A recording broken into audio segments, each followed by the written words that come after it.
اس سب کے باوجود اب ہم سمجھ گئے ہیں. مجھے تیسرے اور چوتھے سال میں پوری سمجھ آ گئی کہ یہ گورنمنٹ چلتی کیسے ہے.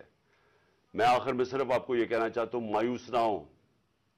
ملک یہ تب اب اٹھے گا جب بڑے اور مشکل فیصلے ہوں گے. یہ مشکل فیصلے ان کے نہیں کہ قیمتیں بڑھاتے جاؤ اور کہو جی مشکل فیصلہ ہے. مشکل فیصلے کا مطلب ملک کے اداروں کو ری سٹرکچر کریں، اس ملک کے اندر انصاف قائم کریں، رول آف لا قائم کریں. اگر اللہ بھاری اکثریت دیتا ہے تو تب آپ یہ سب کچھ کر سکتے ہیں. اس ملک میں اصلاحات کر سکتے ہیں، ادارے ٹھیک کر سکتے ہیں. جو گورنمنٹ کیسے چلتی ہے، اتنی بڑی ہم نے گورنمنٹ بنا دی ہے اور وہ ہمیں آگے نکلنے نہیں دیتی. ہر جگہ رکاوٹیں بن گئی ہوئی ہے اور ہم نے کافی چینج بھی کیا. ایکسپورٹس بڑھانی ہے، ہم نے ریکارڈ ایکسپورٹس بڑھائی. کیسے ہم نے ایکسپورٹس بڑھانی ہے اس کا ہم نے پلان بنایا ہوا ہے.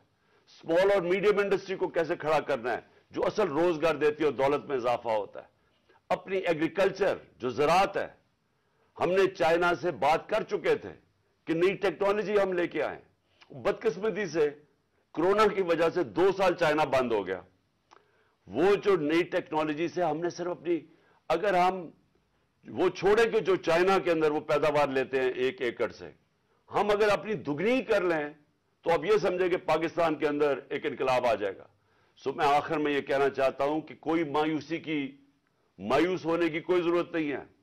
یہ ٹورزم میں ہی ہم اتنا پیسہ بنا سکتے ہیں اور وہ بھی بدقسمتی سے کرونا کی وجہ سے ٹورزم ساری دنیا میں بند ہوگی.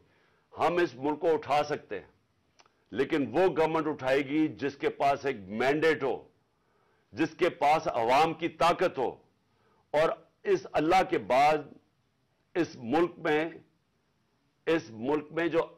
ملک کے جو وارث ہے وہ عوام ہے اور کوئی نہیں. عوام اس ملک کی وارث ہے اور میں آپ میں سے ہوں. ہم نے اس عوام نے ایک قوم بن کے ہم نے اس مشکل وقت سے نکلنا ہے. اور لیکن وہ نکلیں گے تب جب اس ملک کے اندر صاف اور شفاف الیکشن ہو.